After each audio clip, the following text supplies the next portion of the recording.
Some angels carry harps, others carry scythes. What happens when the chosen one stops being the survivor and becomes the storm? When the karmic couple and their trusted practitioner realize, too late, that the very person they tried to bury was the one heaven sent to bury them. Here's a fact. In almost every ancient tradition, the angel of death isn't just a bringer of endings, they're a restorer of balance. And sometimes that balance walks around in human form, quietly, until provoked. This isn't just about revenge. It's about the spiritual audit they never thought they'd live to see. Imagine showing up for a magic trick only to find out you're the one being sawed in half. That's the level of irony we're talking about here. This is the moment where karmic tables flip so hard they break, where every spell they cast becomes their own boomerang, and where the chosen one they mocked becomes their worst-case scenario, with receipts. Buckle up, because we're about to dive into 14 brutal, spine-chilling points that will make you see exactly why they had to learn the hard way. Number 1, they called for justice, and justice wore your face. They called for justice, and justice wore your face. They wanted the universe to punish you, expose you, break you, humiliate you.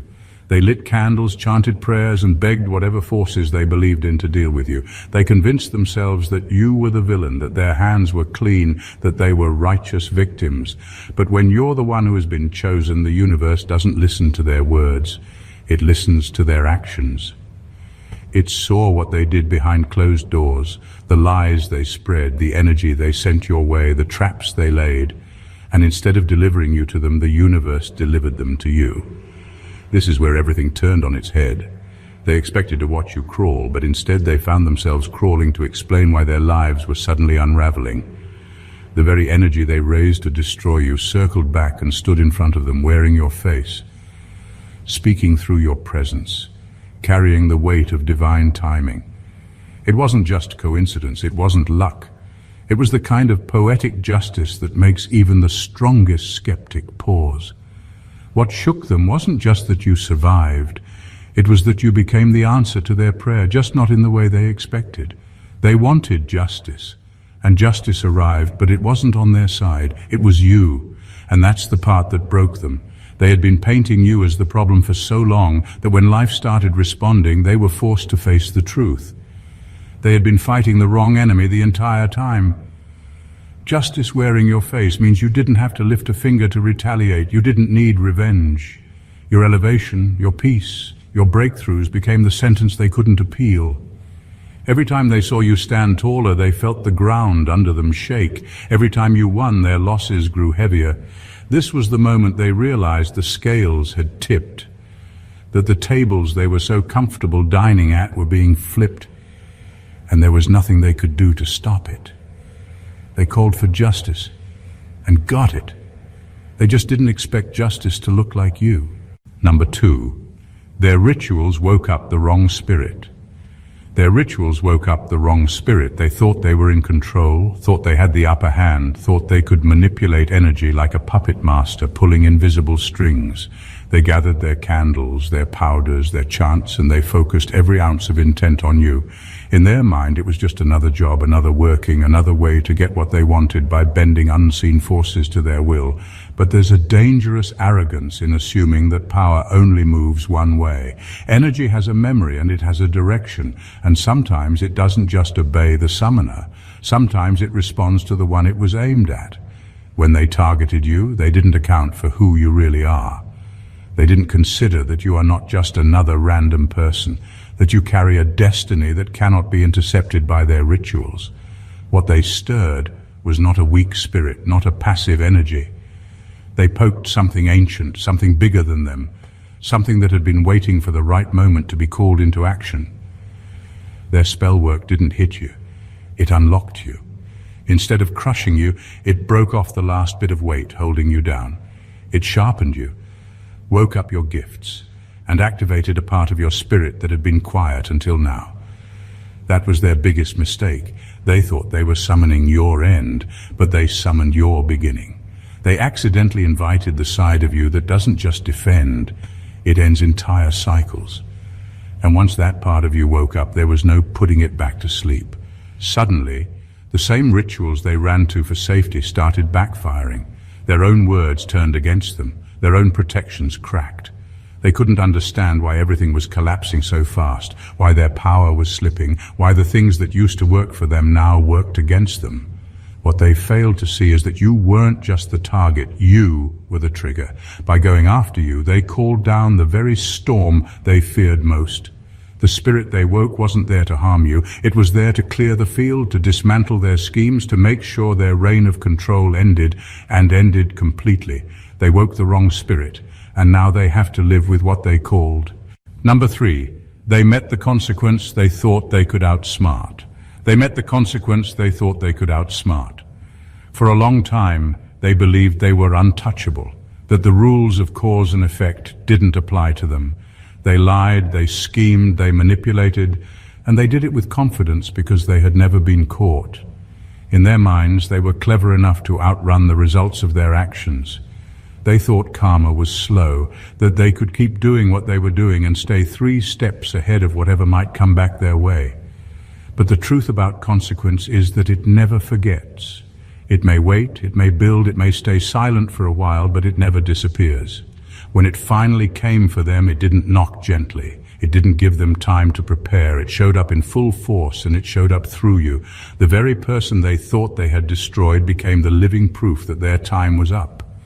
They weren't facing random bad luck. They were facing the accumulated weight of everything they had done. And there was no clever plan, no spell, no excuse strong enough to stop it. What made it even harder for them to swallow was that they could see the connection. Deep down, they knew this was not coincidence. They knew this was the result of what they had sent out. It terrified them, because for the first time they weren't in control. All the tricks they had used before failed them. They couldn't talk their way out of it, couldn't charm their way out of it, couldn't manipulate anyone into taking the blow for them. The consequence landed exactly where it was supposed to land, and it hit harder than they ever expected. This was the moment they realized that there is no hiding from the harvest. You can't plant poison and expect roses. You can't spend years wounding people and expect to stay whole forever. They learned the hard way that there is a day when the scales balance, whether you are ready or not, and you were the sign of that balance. They met the consequence they thought they could escape, and it left them face to face with the truth. Their time of unchecked power was over, and the price for everything they did had just been collected in full. Number 4, they finally saw who was holding the scythe. They finally saw who was holding the scythe.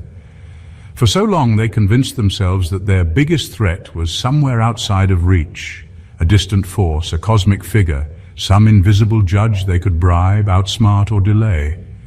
They never once imagined that the very presence they mocked, underestimated, and tried to destroy was the one carrying the ending they had been running from. The angel of death they feared wasn't hidden in the shadows. It was standing right in front of them, calm, unbothered, and carrying the authority to bring things to a close. What unnerved them most wasn't loud retaliation. It was the stillness around you. You didn't scream, didn't curse, didn't waste energy proving yourself. You didn't even have to explain what was happening. Your silence cut deeper than any spell they could cast, because it made them sit with their own fear. They started noticing how their world was falling apart piece by piece, how every move they made backfired, how every plan they had to get back in control failed. And every time they looked in your direction, they felt that strange, heavy knowing that you were the one holding the scythe. This wasn't about revenge. It wasn't even about punishment in the way they imagined it. It was about endings, necessary ones. You were carrying the power to end their cycles of manipulation, to end their grip on the narrative, to end the illusion that they could keep getting away with everything forever. And once they recognized that, the fear hit them differently. It wasn't just fear of you, it was fear of what you represented. You were the living embodiment of the moment they had been warned about, the one where everything they built on lies and control finally collapsed. Seeing you rise wasn't just hard for them, it was haunting. You had become the scythe in human form, cutting away everything that could no longer stand. You weren't there to negotiate, to comfort, or to give them another chance. You were there to finish what was unfinished, and that's when they finally understood why nothing was working for them anymore. The ending they feared most had arrived, and it was wearing your face. Number 5. Their safe space became their execution ground. Their safe space became their execution ground. They thought they had found refuge, that by running to their practitioner they could shield themselves from what was coming. They trusted the rituals, the charms, the incantations, all the things that had worked for them before when they wanted to hide from accountability. In their minds, that space was untouchable. It was where they could regroup, plot their next move, and send out more attacks without being touched. But this time, that very space became the place where everything turned against them.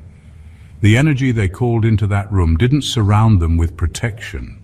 It put them directly in front of the forces they'd been trying to avoid.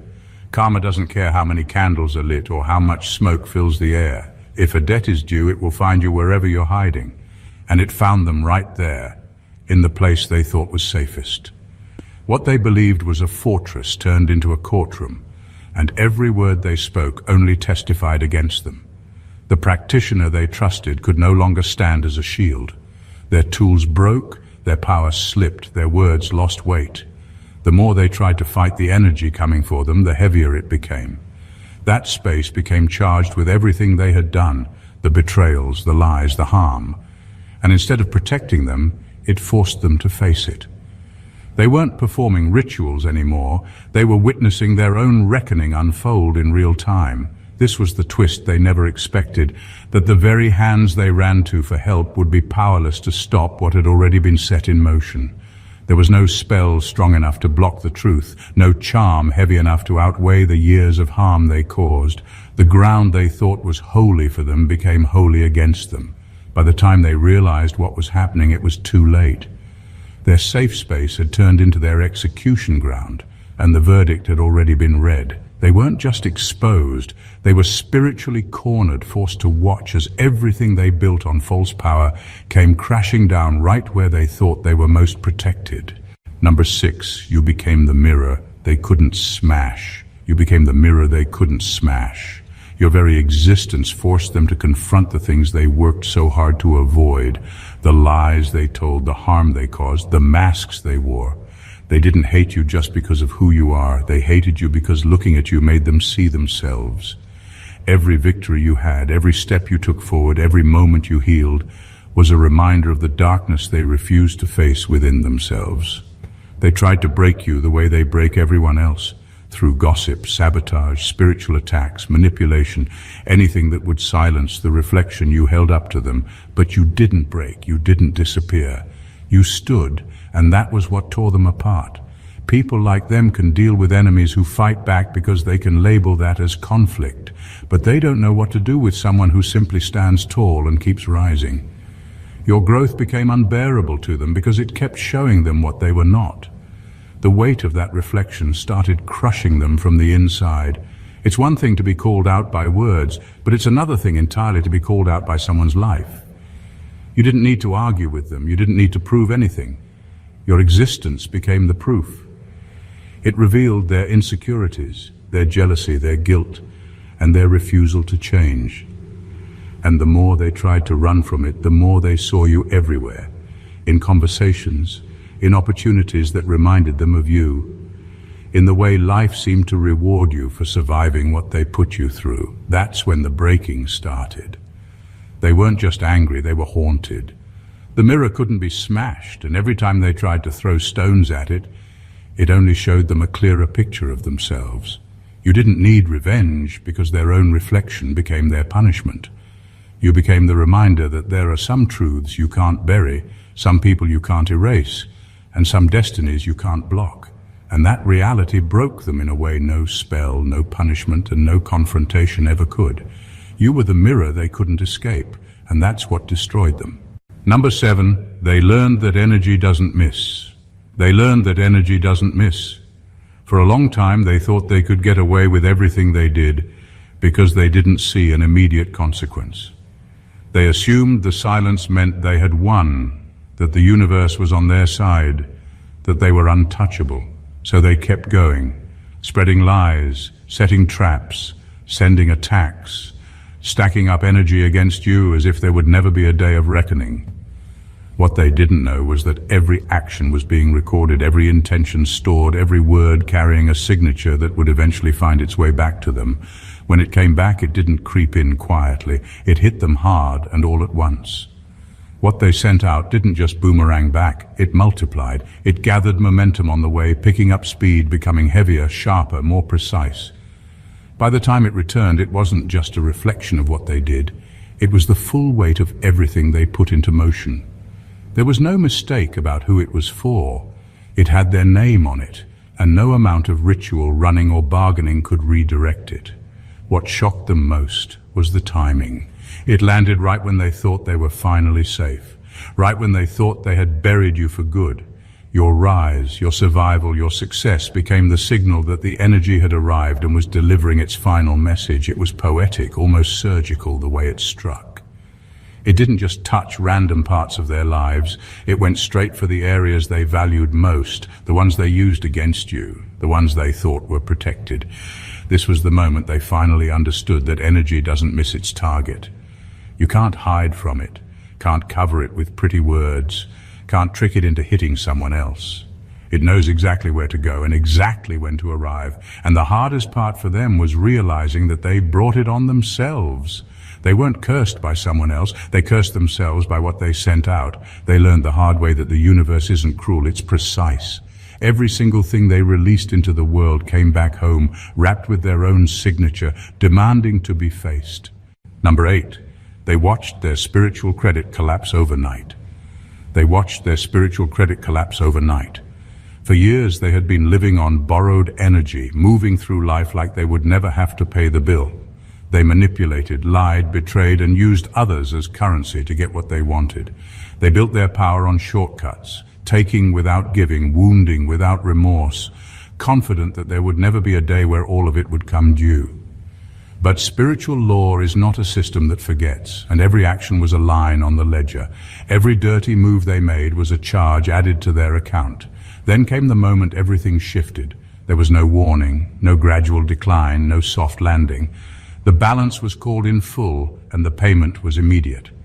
The protection they relied on, the influence they wielded, the tricks that had always worked for them, all of it stopped working at the same time. Doors closed, allies fell silent, plans crumbled, and nothing they did could stop the free fall. It wasn't bad luck. It was collection day, and the most devastating part for them was that you were the one standing there when it happened. Your rise, your strength, your unshaken presence made it clear that you weren't just a witness. You were the sign that their debt was finally being repaid. You became the moment of balance, the living evidence that what they took from you was being restored in a way that cost them everything they had stolen. They tried to fight it, tried to gather what little power they had left to patch the cracks. But the collapse was too fast, too complete. Years of spiritual overdrafting cannot be undone with a last-minute prayer or a panicked ritual. It was over. What they thought was secure was gone. The empire they built on borrowed energy had been repossessed, piece by piece, until there was nothing left to hold on to. Watching it happen broke them because for the first time they understood that this wasn't random. It was precise. It wasn't a coincidence that you were standing strong while they were falling apart. They watched their spiritual credit crash into the ground, and they finally knew there would be no rebuilding it at your expense ever again. Number 9. They learned some angels don't comfort, they cleanse. They learned some angels don't comfort, they cleanse. They had always imagined divine intervention as something soft and forgiving, a gentle hand that would shield them from the consequences of their actions. They believed grace would keep covering them, no matter how far they pushed the line. But then you showed up, not as a soft blessing, but as a force that stripped everything bare. Your presence didn't pat them on the back or offer them a way to keep living the same way. It tore through the lies, the illusions, and the false power they had built and left nothing for them to hide behind. You didn't come to coddle their ego or nurse their wounds. You came to end what had been allowed to go on for too long. And that's what shook them the most. They couldn't manipulate you with tears, couldn't pull you into their drama, couldn't convince you to give them yet another chance.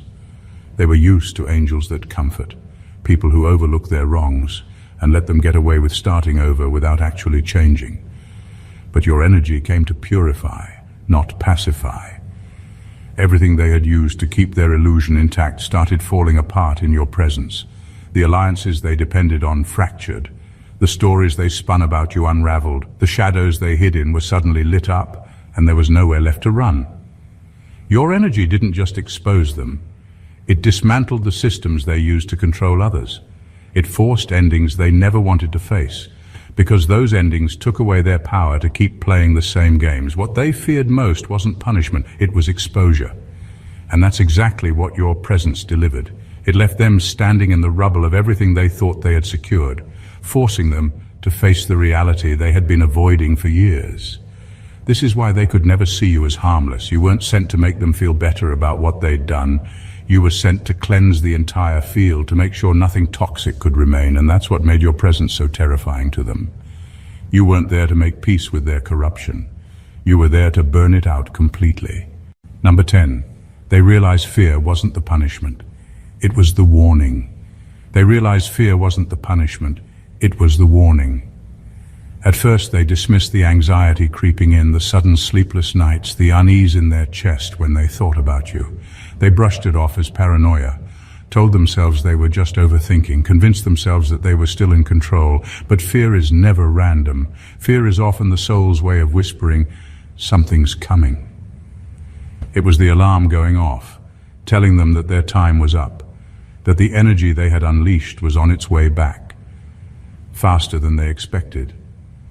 By the time that fear grew loud enough to shake them, the process had already begun.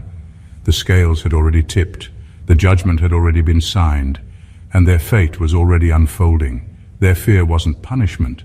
It was the final chance to face what they had done and maybe, just maybe, shift their path. But instead of humbling themselves, they tried to double down. They ran to more rituals, more lies, more manipulations, hoping to outrun the very thing fear was warning them about. That was the mistake that sealed everything. Fear was never meant to break them. It was meant to prepare them. It was the signpost that they had reached the edge, that the game they were playing was about to end, and that they were no longer holding the cards. But they ignored it. They thought fear was just an emotion they could suppress, a weakness they could shake off. And while they were busy trying to silence the fear, the consequences were already walking through the door. When everything began to fall apart, it clicked. The fear had been telling the truth the whole time. The punishment wasn't fear. The punishment was watching everything crumble while knowing deep down that they had brought it on themselves. They weren't just scared anymore. They were haunted by the understanding that nothing could be reversed, nothing could be undone. By the time they truly grasped it, there was no running left to do. The fear was only the shadow of what was coming, and now they were standing in the full weight of it. The sentence had already been passed, and all they could do was watch it play out. Number 11. Their power wasn't stolen, it was repossessed. Their power wasn't stolen, it was repossessed. For a long time they strutted around as if they owned the energy they were using, as if their ability to manipulate, control, and attack was a birthright. They convinced themselves they were untouchable because what they held in their hands seemed to work, until it didn't. What they never understood was that the power they were playing with was never really theirs. It was borrowed, often taken from others, built on stolen time, stolen favor, and stolen opportunities. They had been running up a spiritual tab, using resources that were never meant to sustain them. When the moment came, you didn't have to chase them to take it back. You simply stood in your truth, and everything that didn't belong to them was stripped away. It was like the universe looked at what they were holding and said, "That doesn't belong to you anymore," and handed it back to its rightful owner, you. This is why their rituals stopped working, why their influence started crumbling, why people who once believed them suddenly turned away. The borrowed power they leaned on was being repossessed piece by piece, and what made it worse for them was the way it happened. It wasn't dramatic or loud, it was precise. One day they still felt powerful, the next day everything they relied on was gone. No spell could bring it back, no apology could reverse it, no scheme could refill what had been emptied. They were left exposed, stripped of the illusion they had been hiding behind. The most brutal part was that they had to watch you rise with the very energy they once tried to keep from you. Your breakthroughs, your blessings, your unstoppable growth became the proof that the balance had been restored.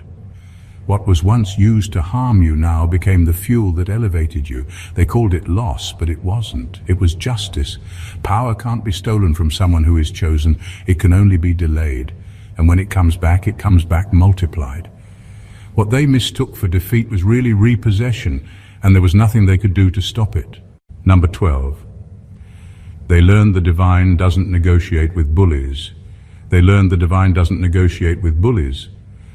For so long they operated under the illusion that they could talk, bribe, or manipulate their way out of anything. They believed they could rewrite the narrative even at the last second, that a quick ritual or a desperate prayer would erase everything they'd done. That had worked before, for a while.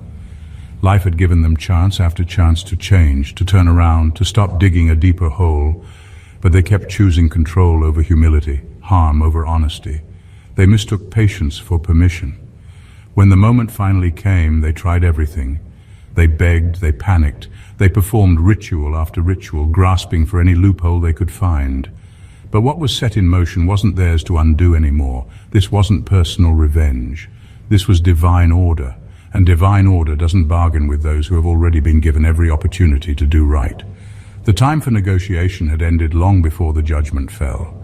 What broke them was realizing there was no one left to manipulate. The people who once ran to defend them were silent. The spiritual practitioner who once fixed things for them had no solutions. The energy they once relied on to shield themselves simply refused to move. They weren't just facing consequences, they were facing inevitability. This was the moment when they finally understood that power and control have limits. You can't bully the universe, you can't trick destiny, you can't charm justice into looking the other way. There comes a point where the scales must balance, where every seed must sprout, where every action demands its return. And when that point comes, there are no plea deals, no shortcuts, no get-out-of-jail-free cards. The most painful part was that the divine didn't even need to roar to bring them down. It was quiet, almost surgical, the way their life began to collapse, not because someone cursed them, but because the story had reached its ending. What they once saw as control was stripped from them, leaving them with nothing but the weight of their choices. They learned too late that the divine does not negotiate with bullies. It dismantles them. And that lesson cost them everything they thought they could keep. Number 13. Their practitioner couldn't stand between you and karma. Their practitioner couldn't stand between you and karma. For a while, they believed they had a shield strong enough to block anything coming their way. Every time trouble appeared on the horizon, they ran to the same person, paid for the same rituals, repeated the same chants, and walked away feeling untouchable. It gave them a false sense of security, a belief that they could keep sending harm your way without ever having to face the fallout. But there comes a point where no human, no spell, no charm can interfere with what has already been decreed. This was that point. The practitioner tried everything they knew, candles, cleansings, protections, but nothing worked. If anything, each attempt seemed to make things worse. Every word spoken in those rituals only seemed to speed up the process. Instead of blocking the energy headed their way, they were pulling it in faster because karma wasn't coming as punishment. It was coming as balance, and balance cannot be banished. What terrified them was the realization that they were no longer hidden. For the first time, they could feel the weight of what they had done and see it heading straight toward them. The tools they once trusted now felt powerless in their hands. The person they had placed all their faith in suddenly looked just as afraid as they were, because even the practitioner knew there are some forces you do not interfere with. This wasn't a random spiritual attack, it was a cosmic correction, and no one could block it. You didn't have to do anything. You didn't have to curse, retaliate, or call for revenge. Your very existence and your alignment with divine timing meant that the process was unstoppable. All the practitioner's efforts only cleared the way for justice to move more freely until there was nothing left standing between them and the outcome they had earned. The lesson hit hard. They realized they had been hiding behind borrowed protection for too long, and now they had to face the full weight of what they had done. Their last line of defense had fallen, and karma was no longer knocking. It had walked right through the front door. Number 14. They finally understood that your survival wasn't the ending, it was the beginning of their reckoning. They finally understood that your survival wasn't the ending, it was the beginning of their reckoning. For the longest time they believed your pain was proof that they were winning. Every time you stumbled, every time you were silenced, every time they managed to twist the narrative against you, they took it as confirmation that they were untouchable. In their minds, if you ever managed to rise again, it would just be a small victory. Something they could ignore, something that wouldn't really matter. What they didn't realize was that your survival was the signal that their season of unchecked power was over. When you came back stronger, it wasn't just a personal win. It was a shift. It was the sign that everything they had done to you had reached its limit. Your survival meant that the story they were writing had been completely overturned. You were no longer the character they could push around or keep quiet. You had become the catalyst that turned the entire narrative against them. And once that shift happened, the chain reaction began. Their lies started falling apart. The alliances they built on your name began to crumble. People who once believed them began to see the truth. And every success you had, every step forward you took, became a countdown clock over their heads. They weren't just watching you heal. They were watching the foundation of their power collapse in real time. What scared them most wasn't what had already happened. It was what your rise represented. Your survival meant that they couldn't stop what was coming next. It meant that every hidden deed, every betrayal, every scheme they thought they got away with was now coming due. You weren't just a survivor. You were the evidence that they had been warned, and they ignored every sign. This was the moment they realized the story wasn't over. It was only beginning, and the rest of it would be written on the ruins of everything they had built. You weren't there to play the victim anymore. You were there to mark the turning of the tide. Your survival wasn't the end of their war against you. It was the start of their war with truth, and truth never loses. In the end, they learned the hard truth. Power cannot be stolen, lies cannot last, and destiny cannot be ignored. Every step they took against you only fueled what they feared most, and every scheme they plotted became the instrument of their own undoing. You weren't just surviving, you were the reckoning they never saw coming. You became the mirror they couldn't shatter, the storm they couldn't outrun, the balance they couldn't bend. Their fear, their manipulations, their illusions, none of it could stop the inevitable. The energy they tried to control returned multiplied, their borrowed power was reclaimed, and the scales of karma finally tipped in ways they weren't prepared for. You didn't just rise above, you exposed the truth, stripped away their protections, and made it clear that justice has a way of finding its target no matter how far they ran. They realized too late that the divine doesn't negotiate with bullies, that some angels don't comfort. They cleanse. What they thought was your weakness was your strength. What they thought was their safe space became their execution ground. And what they believed was their control was always temporary, because you were never meant to be their victim. You weren't just a survivor.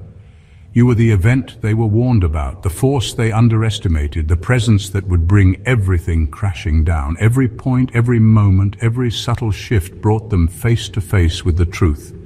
They had underestimated what it means to cross someone chosen, protected, and unstoppable. In the end, their lessons were written in fear, collapse, and reckoning, and you stood at the center of it all, calm, unshaken, and untouchable. You weren't just a chapter in their story. You were the ending they didn't deserve and the beginning of a truth they could never escape. If this video resonated with you, make sure to subscribe to the channel so you never miss content that cuts straight to the truth. Like this video if it hit hard, comment below with your thoughts or experiences, and share it with anyone who needs to hear this message. Your engagement helps this truth reach the people who need it most. Don't let it stop here. Stay blessed, always.